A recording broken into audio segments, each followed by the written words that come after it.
আসসালামু আলাইকুম ভিউয়ার্স, আমাদের এফআরবিবি এর 26 ব্যাচে তোমাকে স্বাগত। সো আজকে আমাদের আলোচনার বিষয় হচ্ছে বাংলা সেকেন্ড পেপারে পরিচ্ছেদ 12 সমাস প্রক্রিয়ায় শব্দ গঠন। সো চলো আর কথা বাড়াবো না, ক্লাসের দিকে আমরা এগোই। সো প্রথমে দেখো সমাস আসলে কি। সমাসটা আসলে হচ্ছে যে বাক্যের মধ্যে একাধিক যে পদ রয়েছে তাদেরকে এক পদে পরিণত করার যে প্রক্রিয়া সেটাকে বলা হচ্ছে সমাস। যেমন ধরো আমি একটা আহ শব্দ লিখলাম, যেমন ধরো সময়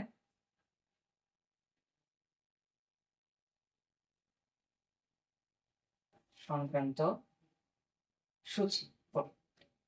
তাহলে দেখো এখানে কি আছে ভাই, সময় সংক্রান্ত সূচি, এখানে কি একাধিক পদ রয়েছে না? তো এই একাধিক পদগুলাকে তুমি যখন এক পদে পরিণত করে সময়সূচি লিখবা তখন এইটা হয়ে যাবে মূলত সমাস। ঠিক আছে, তাহলে তুমি এই যে সময় সংক্রান্ত সূচি এই একাধিক পদগুলাকে যে এক পদে পরিণত করলা, এই পুরো প্রসেসটাকে তুমি বলবা হচ্ছে সমাস। ক্লিয়ার? এখন আসো, এই অংশটার নাম কি ভাই? এই অংশটার নাম কি? ভালো মতো খেয়াল করো। তো সময়সূচি, তুমি হচ্ছে একাধিক শব্দকে এক পদে যে পরিণত করলা, এইটার নাম হচ্ছে ভাইয়া তোমার সমস্ত পদ। ঠিক আছে, এখন এই যে তুমি যেই পদগুলাকে মিলিয়ে একটা সমস্ত পদ বানাইলা, এই সবগুলা শব্দকে এই যে পুরাটা বাক্য, এই বাক্যটাকে বলবো হচ্ছে আমরা ব্যাস বাক্য। ঠিক আছে, এই ব্যাস বাক্য যেই পদগুলো নিয়ে গঠিত, এই প্রত্যেকটা পদকে আমরা বলবো সমসমান পদ। ঠিক আছে, এই প্রত্যেকটা পদকে আমরা বলবো হচ্ছে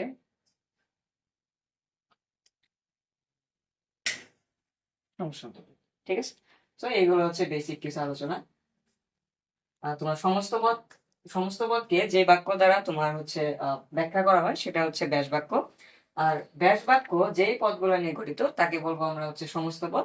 আর এই সবগুলা মিলে যে তুমি একটা ছোট একটা ফর্ম বানাইলা, এটা হচ্ছে তোমার সমস্ত। ঠিক আছে, তো এখন আসো তোমাদের বইয়ে যে সমাসের প্রকারভেদ গুলা দিছে এগুলো একটু আমরা দেখি।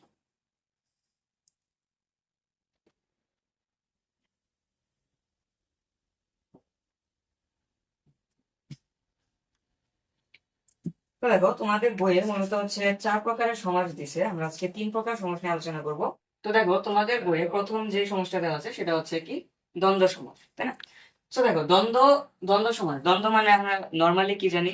দ্বন্দ্ব মানে ধরো যে আমরা জানি যে একজনের সাথে রেষারেষি চলতেছে বা হচ্ছে ওর সাথে তোমার একটু ঝামেলা আছে বা ধরো ঝগড়াঝাটি, এরকম একটা কিছু জানি, তাই না? বাট সমাসের ক্ষেত্রে দ্বন্দ্ব মানে কিন্তু ঝগড়াঝাটি না। সমাসের ক্ষেত্রে দ্বন্দ্ব মানে হচ্ছে ভাইয়া মূলত মিল বোঝা। ঠিক আছে, দ্বন্দ্ব মানে হচ্ছে মূলত মিল বোঝা, এটুকু জেনে নাও। তো দেখো দ্বন্দ্ব সমাস তুমি কিভাবে চিনবা, এটা আসলে কি জিনিসটা আসলে কি? দেখো দ্বন্দ্ব সমাস হচ্ছে যে সমাসে তোমার পূর্বপদ আর হচ্ছে পরপদ উভয় পদের অর্থই যেখানে প্রাধান্য পাবে সেটা হচ্ছে ভাইয়া দ্বন্দ্ব সমাস। দেখো, পূর্বপদ ও পরপদের অর্থ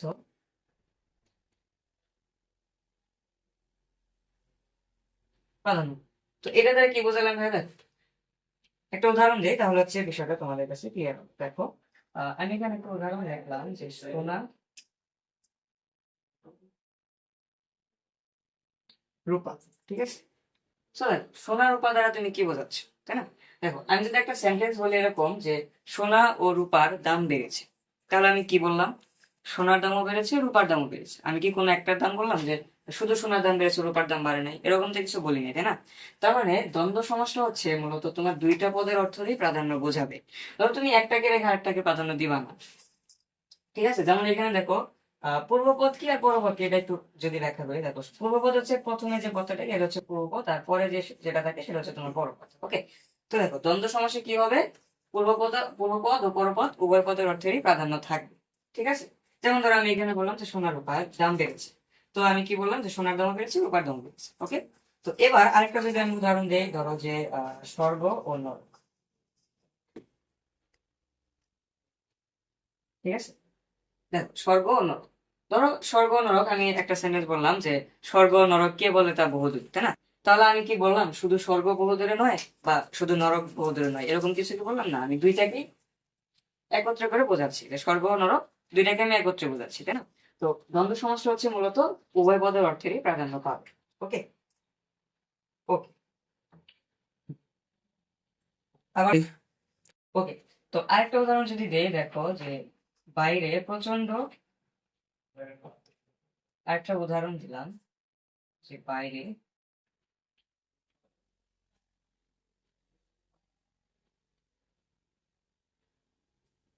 ঝড় বৃষ্টি হচ্ছে। দেখো এই উদাহরণটার দিকে খেয়াল করো, বাইরে ঝড় বৃষ্টি হচ্ছে, তাই না? তো তুমি যদি এই উদাহরণটার দিকে খেয়াল করো, আমি কি বলছি যে শুধু বাইরে ঝড় হচ্ছে? না, বাইরে শুধু কিন্তু ঝড় হচ্ছে না, বাইরে ঝড়ও হচ্ছে প্লাস বৃষ্টিও হচ্ছে। তো এখানে তুমি কি করলা, ঝড় আর বৃষ্টি দুইটাকেই প্রাধান্য দিলা, তাই না? এখন দেখা, তোমার যদি পরীক্ষায় দেওয়া থাকে শুধু ঝড় আর বৃষ্টি দেওয়া থাকে, তাই না? শুধু ঝড় বৃষ্টি থাকে, একটা সেন্টেন্স দেওয়া নেই। তো তুমি এখানে বুঝে নিবা যে দেখো ঝড় বৃষ্টি যেহেতু বলছে, তার মানে ঝড় বৃষ্টি একত্র করে যেহেতু বলছে, তার মানে এখানে ঝড়কেও প্রাধান্য দিচ্ছে, বৃষ্টিকেও প্রাধান্য দিচ্ছে। তুমি এটা যেই সেন্টেন্সে বসাবা সেখানে ঝড়কেও প্রাধান্য দিবে, বৃষ্টিকেও প্রাধান্য দিবে। ঠিক আছে? তো এই জন্য এটা হচ্ছে দ্বন্দ্ব সমাস। ঠিক আছে? Okay. আচ্ছা, তো দেখো দ্বন্দ্ব সমাস মূলত হচ্ছে তোমাদের বইয়ে মূলত দ্বন্দ্ব সমাসকে একটাই দিছে, বাট দ্বন্দ্ব সমাজে আরো কিছু প্রকারভেদ ছিল, যেমন হচ্ছে মিলনার্থক দ্বন্দ্ব সমাস, তারপর হচ্ছে তোমার বিরোধার্থক দ্বন্দ্ব সমাস, এগুলো ছিল। বাট তোমাদের বই যেহেতু একসাথে এগুলো দিছে, আমরা ওদিকে যাবো। ঠিক আছে? তো দেখো দ্বন্দ্ব সমাস হচ্ছে আবার এখানে দ্বন্দ্ব সমাসে আমরা কি দেখলাম যে তোমার সমস্ত পদ কি ছিল, দুইটা ছিল, তাই না? তো এবার তোমার সমস্ত পদ দুইটা না হয়ে তোমার হচ্ছে কি থাকতে পারে, একের দুইয়ের অধিকও থাকতে পারে। যেমন ধরো যে আমি এরকম একটা লিখলাম যে সাহেব, বিবি, আর হচ্ছে কি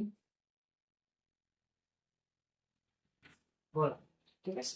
দেখো সাহেব, বিবি, গোলাম, এখানে কিন্তু দেখো একাধিক পদ রয়েছে, তাই না? দুইটা পদ কিন্তু এখন আর নাই। সো একাধিক পদ থাকলেও তুমি এটা কি করবে, এটা হচ্ছে দ্বন্দ্ব সমাস। দেখো এখানে কিন্তু সবগুলারই অর্থ প্রাধান্য পাচ্ছে। ঠিক আছে? তো এখানে তুমি যদি এটুকুকে পূর্বপদ ধরো, এটুকুকে যদি তুমি পরপদ ধরো, বা তুমি এটাকে যদি পূর্বপদ ধরো আর এইটুকুকে তুমি যদি পরপদ ধরো, দেখো দুইটাই অর্থ কিন্তু প্রাধান্য দিচ্ছে, তাই না? দেখো সাহেব, বিবি, গোলাপ, মানে তিনটাকে প্রাধান্য দিচ্ছে আমার। তাহলে এটা হচ্ছে আমাদের দ্বন্দ্ব সমাস। ওকে ওকে, চলো এবার আমরা চলে যাই হচ্ছে কর্মধারয় সমাস। সো দ্বন্দ্ব সমাসের যে উদাহরণগুলো রয়েছে তোমাদের বইতে, সো উদাহরণগুলো খুব ভালোভাবে তোমাদের হচ্ছে মেমোরাইজ করতে হবে। ঠিক আছে? সো এসএসসি পরীক্ষায় তোমরা দেখবা যে আহ, প্রায় 30টা যে এমসিকিউ থাকে, 30টা এমসিকিউর ভিতরে তোমরা প্রায় 15 থেকে 20টা এমসিকিউ পাবা, যেখানে হচ্ছে দেখবা একদম হুবহু তোমাদের বইয়ে যে উদাহরণগুলো দিছে সেই উদাহরণ থেকে জাস্ট তুলে দিছে। ঠিক আছে? সো উদাহরণগুলো কিন্তু একদম তোমাদের বইয়ে যে উদাহরণগুলো আছে সেই উদাহরণগুলো একদম মুখস্থ রাখবে। ঠিক আছে?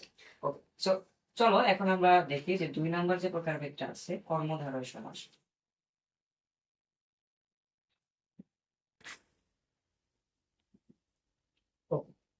সো দেখো কর্মধারয় সমাসটা কি। কর্মধারয় সমাসটা হচ্ছে তোমার যে সমাসে পরপদের অর্থ প্রাধান্য পায় সেটা হচ্ছে কর্মধারয় সমাস। এখন হলো যে ভাই পরপদের অর্থ শুধু প্রাধান্য পেলো, এটা দেখে আমি বুঝবো কর্মধারয় সমাস? না, শুধু এটা দিয়ে তুমি বুঝবা না। দেখো কর্মধারয় সমাস চেনার কিছু উপায় রয়েছে। প্রথম কথা, যে তোমার সবচেয়ে প্রচলিত যেটা যেটা বেশি আসে সেটা হচ্ছে তোমার যে যোজক থাকে। ঠিক আছে? তোমার সেন্টেন্সের মাঝখানে একটা যে যোজক থাকবে আর হচ্ছে পরপদের অতটা প্রাধান্য পাবে। ঠিক আছে? দেখো, তো আমি যদি একটা উদাহরণ দেখি, যেমন ধরো যে হাঁস, যে জন। দেখো এটা দিয়ে একটু খেয়াল করো, খাস যে জন, এইখানে আমি মূলত কাকে প্রাধান্য দিচ্ছি ভাই? আমি মূলত জমিকে প্রাধান্য দিচ্ছি, তাই না? দেখো তুমি যদি জমি জমি এই কথাটাকে তুমি যদি বাদ দিয়ে শুধু খাস কথাটা দেখো, আচ্ছা তুমি খাস দ্বারা কাকে বোঝাবো? জমিকে খাস দ্বারা তুমি কাকে ডিফাইন করছো? কেউ তো নাই, তাই না? খাস দ্বারা তুমি কাকে বোঝাচ্ছ? যদি জমিটা না থাকে, জমিটা যদি না থাকে আসলে খাসের কোনো ভ্যালুই নেই এই সেন্টেন্স, তাই না? সো দেখো এইখানে মূলত প্রাধান্য পাচ্ছে তাহলে কে? এই জমি, এই শব্দটা প্রাধান্য পাচ্ছে। ঠিক আছে? তার মানে দেখো এটা যেহেতু পরপদের অর্থ প্রাধান্য পাচ্ছে এবং এটার মাঝখানে কি আছে, যে যোজক আছে, সেজন্য আমরা এটাকে কি বলতে পারি, এটা হচ্ছে আমাদের কর্মধারয় সমাস। ঠিক আছে? এখন অনেকে বলবা যে ভাই তৎপুরুষ সমাস তো যে যোজক থাকে, ওইদিকে আমরা পরে যাবো। তৎপুরুষ সমাস নিয়ে আমরা আলাদা একটা ক্লাস দিব। তৎপুরুষ সমাস চেনার অনেকগুলো উপায় রয়েছে। ঠিক আছে? তো তৎপুরুষ সমাসে একটা লং টাইম আলোচনা লাগবে, সেজন্য আমরা এটাকে আজকের আলোচনায় রাখি। আপাতত যেটা বোঝাচ্ছে সেদিকে খেয়াল করো। দেখো এরপরে আসো, এরপরে আরেকটা উদাহরণ যদি দেই, তবে এবার আমি হচ্ছে ব্যাস বাক্য লিখলাম না, এবার আমি সমস্ত পদটাই লিখলাম, বেগুন ভাজা। ঠিক আছে? দেখো এবার দেখো শুধু বেগুনটাকে তুমি যদি দাও, সরি, দেখো এখানে মূলত বেগুন, তাই না? এই বেগুনকে ভাজা দ্বারা তুমি কাকে প্রাধান্য দিচ্ছ? বেগুনকে, তাই না? এবার বেগুনকে তুমি তো বলবা যে এই বেগুন তো প্রথমে আছে, তাহলে তো এটা পূর্বপদ না, এটা পূর্বপদ না। তুমি যদি এটাকে ব্যাস বাক্য করো তাহলে কি হবে? ভাজা যে বেগুন। তো এখানে খেয়াল করো, এখানে বেগুনটা প্রথমে ছিল, ভাজাটা পরে ছিল। এইখানে আবার কি হচ্ছে, ভাজাটা আগে চলে আসছে, বেগুনটা পরে চলে গেছে, তাই না? আচ্ছা, তো দেখো এখানে বেগুন ভাজা ছিল, বাট এখানে আমি যখন ব্যাস বাক্য করলাম তখন এটা কি হয়ে গেলো, ভাজা যে বেগুন। তো এখানে ব্যাস বাক্যের দিকে খেয়াল করে, এখানে একটা যে যোজক আছে এবং হচ্ছে বেগুনটা আমার কি আছে, বেগুনটা হচ্ছে আমার পরপদে আছে। সো প্রাধান্য পাচ্ছে কি ভাইয়া? বেগুনটা প্রাধান্য পাচ্ছে। ভাজা দিয়ে আমি কাকে বোঝাচ্ছি? বেগুনকে বোঝাচ্ছি। সো এটা হচ্ছে আমার কর্মধারয় সমাস। ঠিক আছে, ওকে। সো এটা ছিল কর্মধারয় সমাসের বেসিক যে আলোচনা। এটা এখন ভাইয়া কর্মধারয় সমাস কি করবে? কর্মধারয় সমাসটা এমনি এমনি আসলে এর কিছু প্রকারভেদ আছে। দেখো সেই প্রকারভেদ গুলা নিয়ে আমরা একটু আলোচনা করি। ওকে, তো দেখো কর্মধারয় সমাসের বেশ কিছু প্রকারভেদ রয়েছে, মূলত প্রকারভেদ না, চেনার আর কি উপায় দিয়েছে তোমাদের বই। দেখো একটা হচ্ছে যে কর্মধারয় সমাসে তুমি যদি দেখো পূর্বপদে একটা সংখ্যাবাচক শব্দ আছে, সেটা হচ্ছে তোমার কি দ্বিগু কর্মধারয় সমাস। যেমন ধরো যে আমি যদি একটা উদাহরণ লিখি যে চৌরাস্তা, ঠিক আছে? দেখো চৌরাস্তা যদি আমি লিখি, এটা মূলত কি বোঝাচ্ছে? যে চার রাস্তার যে মিলন বা সমাহার। ঠিক আছে, চার রাস্তার, মূলত এটা কি হবে, চার রাস্তার মিলন। ঠিক আছে, ওকে। সো এটা কি চৌরাস্তা, চার রাস্তার মিলন। তো এখানে দেখো পূর্বপদ কোনটা হবে? পূর্বপদ হচ্ছে এটা, ঠিক আছে? তো পূর্বপদে কি আছে? চার আছে। চারটা কি হয়? চারটা হচ্ছে সংখ্যাবাচক শব্দ। তো যেহেতু সংখ্যাবাচক শব্দ আছে তাহলে এটা কি সমাস? এটা হচ্ছে দ্বিগু কর্মধারয় সমাস।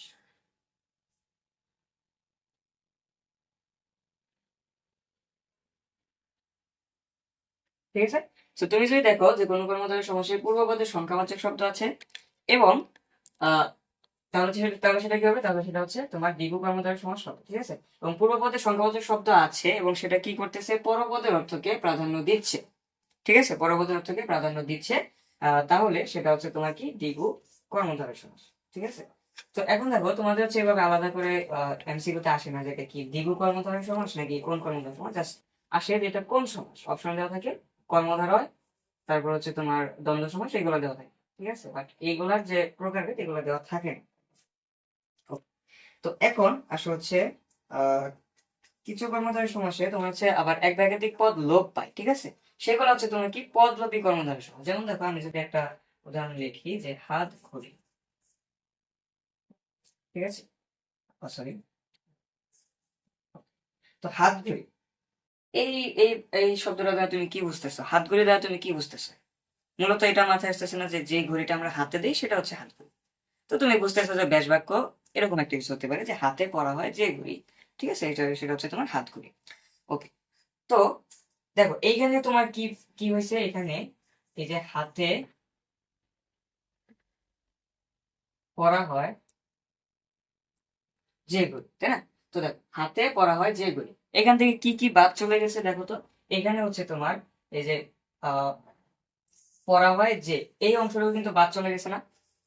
হাতে আর হচ্ছে ঘড়ি, এই দুইটা শব্দ মিলে তৈরি হচ্ছে কি হাত ঘড়ি। তো দেখো মাঝখানে কিছু পদ তোমার লোপ লাগছে না, বাদ চলে গেছে না?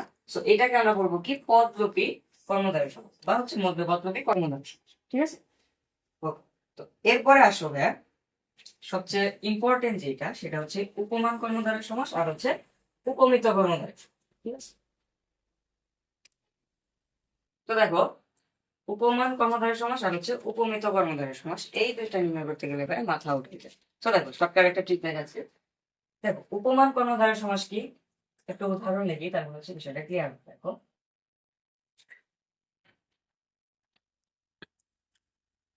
দেখ উদাহরণটা হচ্ছে কাজল কালো।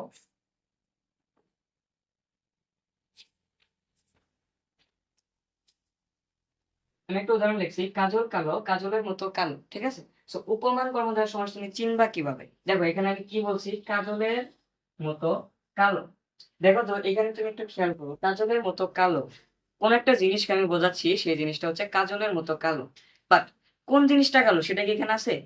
নাই কিন্তু, তাই না? তুমি দেখো এখানে কাজলের মতো কালো আছে, ঠিক আছে, বাট কোন জিনিসটা কালো, কাজলের মতো কালো আমি বুঝলাম ভালো কথা, বাট কোন জিনিস কালো কিছু কিন্তু নাই এখানে।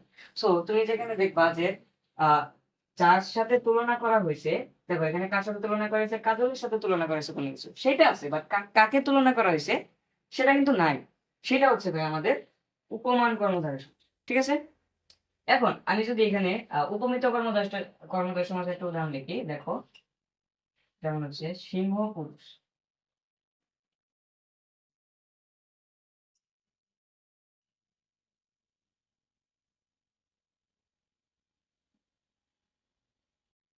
পুরুষ সিংহ, দেখো এটা এখানে যদি একটু খেয়াল করো, দেখো সিংহ পুরুষ, তাই না?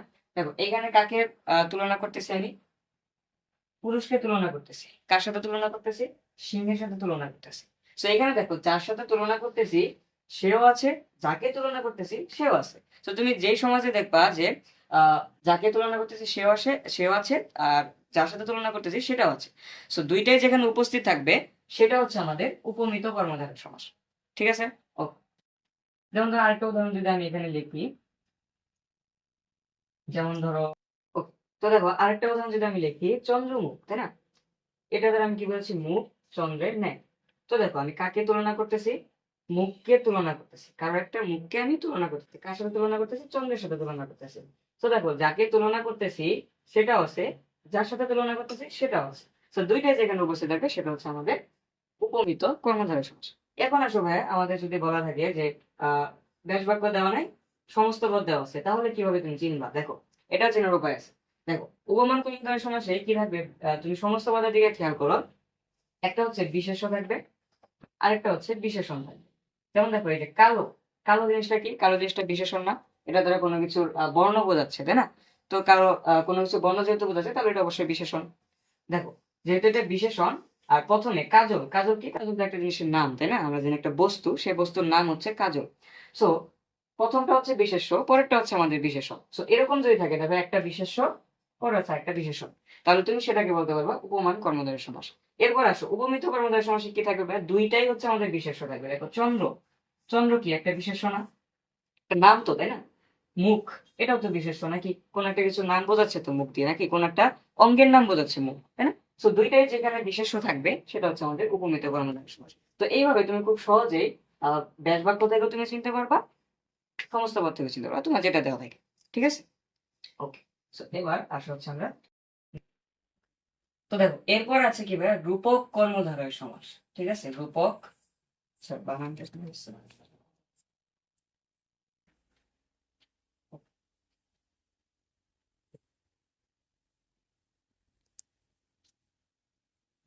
ওকে, দেখো রূপক কর্মধারয় সমাসটা কি?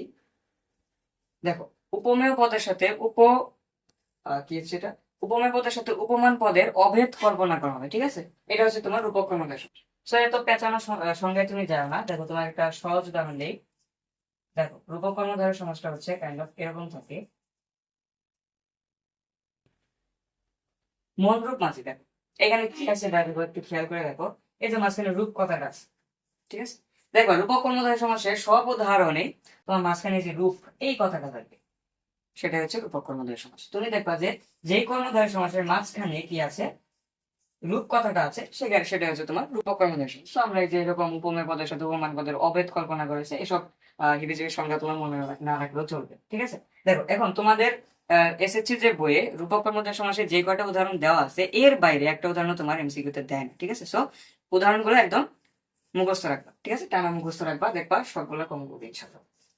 সো দেখো এবার, দেখো আমাদের কর্মধারয় সমাস শেষ, এবার আমরা চলে যাবো হচ্ছে বহুব্রীহি সমাসে।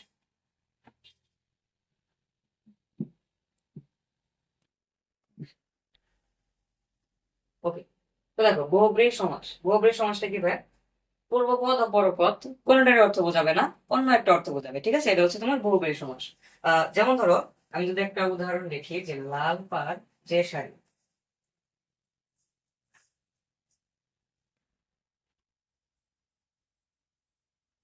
দেখো এটার সমস্ত পদটা হচ্ছে আমাদের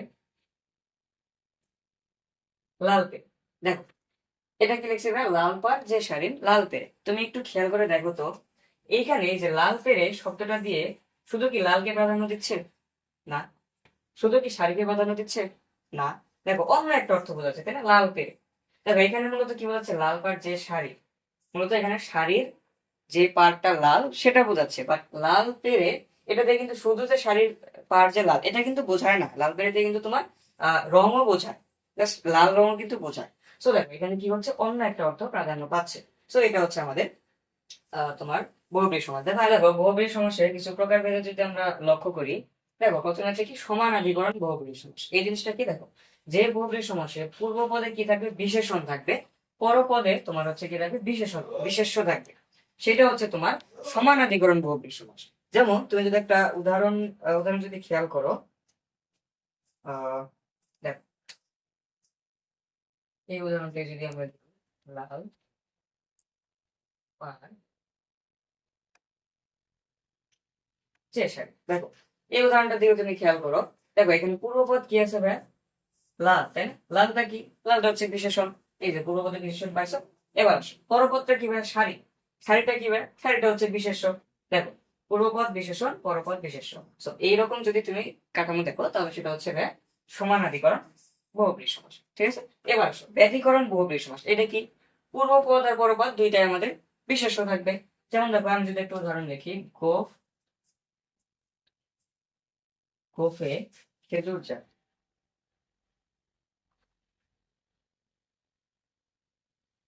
খেজুর যায়, এটা হচ্ছে গোফ, গোফ খেজুর, ঠিক আছে। দেখো এখানে খেয়াল করো, পূর্বপদ কি ভাই, গোফ, তাই না? গোফটা কি, বিশেষ্য। পরপদ কি ভাই, খেজুর, দেখো খেজুরটা কি, খেজুরের বিশেষ্য। তো দেখো উভয়ই বিশেষ্য, পূর্বপদের পরপদ দুইটাই বিশেষ্য আছে। সো এটা কি সমাস, এটা হচ্ছে আমাদের ব্যতিকরণ বহুব্রীহি সমাস। তুমি সমস্ত পদের দিকে খেয়াল করে, যে গোফ, ঠিক আছে, গোফ, দেখো এখানে গোফ আছে, এটা হচ্ছে বিশেষ্য, খেজুর আছে, খেজুরটা হচ্ছে বিশেষ্য। দেখো তাহলে দুইটাই বিশেষ্য আছে, তার মানে এটা হচ্ছে আমাদের ব্যতিকরণ বহুব্রীহি সমাস। এবার আসো ব্যতিহার বহুব্রীহি সমাস। এখানে কি লিখছে ভাই, দুইজন ব্যক্তির কাজ বোঝাবে। যেমন আমি যদি একটা উদাহরণ লিখি, যে লাঠালাঠি, দেখো লাঠালাঠি কি, লাঠিতে লাঠিতে যে লড়াই। এখন তুমি কি নিজে নিজে লাঠিতে লাঠিতে লড়াই করতে পারবা, তোমার সাথে আরেকজন লাগবে, তাই না? এখন তুমি চাইলে নিজে নিজে তো লাঠিতে লড়াই করতে পারো না, তার মানে দুইজন ব্যক্তির কাজ করা লাগবে এখানে, তাই না? দেখো তারপরে কি আছে ভাই, তারপরে আছে দেখো,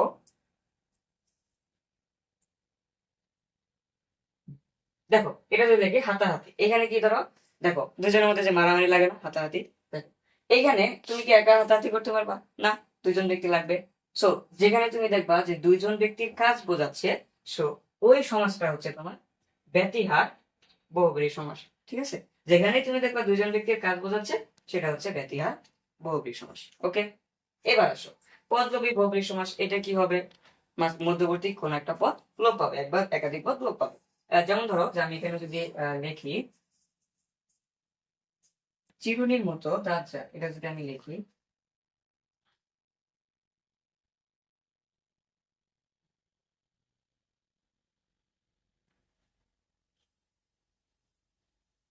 দেখো চিরুনির মতো দাঁত যা, চিরুন দাঁতি। তুমি সমস্ত পদের দিকে খেয়াল করো, বেশ বাক্য থেকে খেয়াল করো, এখানে কি কি আছে, চিরুনির মতো দাঁত যা, সমস্ত পদে কি আছে, চিরুন দাঁতি। সমস্ত পদে আমরা কি কি নিয়েছি, চিরুনিটা নিচ্ছি আর দাঁতটা নিচ্ছি। এই যে মতো, এই যে যা, সব কিন্তু বাদ চলে গেছে, তাই না?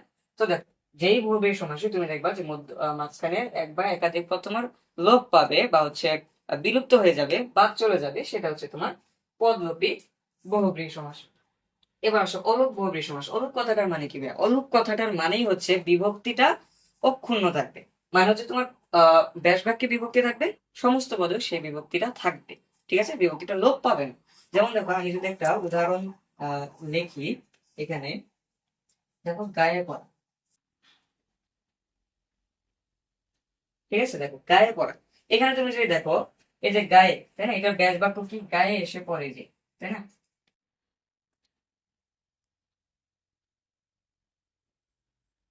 দেখো গায়ে এসে পড়ে যে, গায়ে পড়া, এখানে দেখো এই যে গা, এটা হচ্ছে শব্দ, এর সাথে দেখো আহ এখানে দেখো এ বিভক্তি আছে, তাই না, অন্তস্থ আয়িকার এ বিভক্তি আছে। সো এইখানে তুমি যখন দেখবা যে এ বিভক্তিটা আছে, দেখো ব্যাস বাক্য এ বিভক্তি আছে, আর সমস্ত পদের দিকে তুমি খেয়াল করো, এই যে গায়ে, এখানেও কিন্তু আমাদের এ বিভক্তিটা আছে। তো দেখো ব্যাস বাক্যের বিভক্তিটা এখানে অক্ষুণ্ণ আছে না, এখানে অপরিবর্তিত আছে না, তার মানে এটা হচ্ছে আমাদের অলুক বহুব্রীহি সমাস। তার মানে যে বহুব্রীহি সমাসে তোমার ব্যাস বাক্যে বিভক্তি থাকবে এবং সেটা সমস্ত পদে অক্ষুণ্ণ থাকবে, অপরিবর্তিত থাকবে, সেটা হচ্ছে আমাদের অলুক বহুব্রীহি সমাস। ক্লিয়ার? ওকে।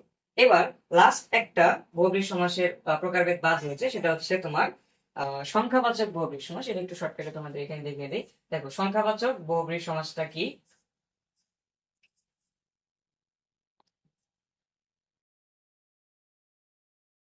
সংখ্যাবাচক বহুব্রীহিটা হচ্ছে তোমার পূর্বপদ হবে সংখ্যাবাচক। যেমন দেখো, আমরা কর্মধারয় সমাসে করেছিলাম যে যেই কর্মধারয় সমাসে তোমার পূর্ব ব্যাস বাক্যে কি থাকে, ব্যাস বাক্যের পূর্ব পদে হচ্ছে সংখ্যাবাচক শব্দ থাকে, সেটা হচ্ছে আমাদের দ্বিগু কর্মধারয় সমাস। ঠিক সেম এখানেও যে বহুব্রীহি সমাসের পূর্ব পদে তোমার সংখ্যা থাকবে, সেটা হচ্ছে তোমার সংখ্যাবাচক বহুব্রীহি সমাস। যেমন দেখো, চতুর্ভুজ, এটার দিকে তুমি যদি খেয়াল করো, আহ, চতুর্ভুজ, তাই না? তো চতুর্ভুজটা দিয়ে কি বলেছি, চার ভুজ যে ক্ষেত্রে চতুর্ভুজ, তাই না? দেখো, তো চার ভুজ যে ক্ষেত্রে, এই কথাটা দিকে খেয়াল করো, চার ভুজ যে ক্ষেত্রে, এখানে পূর্বপদ চার, চার আছে, তাই না? সো চারটা কি সংখ্যা।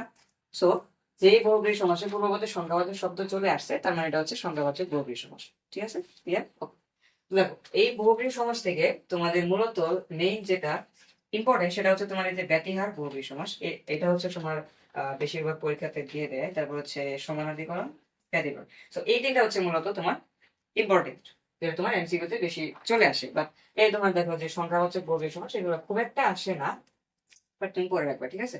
আর সবচেয়ে ইম্পর্টেন্ট কথা হচ্ছে, তোমার বইয়ে যতগুলো এমসিকিউ দেওয়া আছে, যতগুলো উদাহরণ দেওয়া আছে তোমার এই বাংলা দ্বিতীয় পত্র বইতে, সবগুলো উদাহরণ তোমাকে একদম মুখস্থ থাকতে হবে। ঠিক আছে? তাহলে তুমি দেখবা যে এসএসসি পরীক্ষায় খুব ইজিলি এমসিকিউ অ্যান্সার করতে পারছো। ঠিক আছে? তো আজকের ক্লাস এই পর্যন্তই থাকলো, এন্ড নেক্সট ক্লাসে আমরা দেখবো সমাসের তৎপুরুষ সমাস আছে, সেটা নিয়ে আমরা আলোচনা করবো। ঠিক আছে? তো সবাই ভালো থাকো, সুস্থ থাকো, আল্লাহ হাফেজ, আসসালামু আলাইকুম।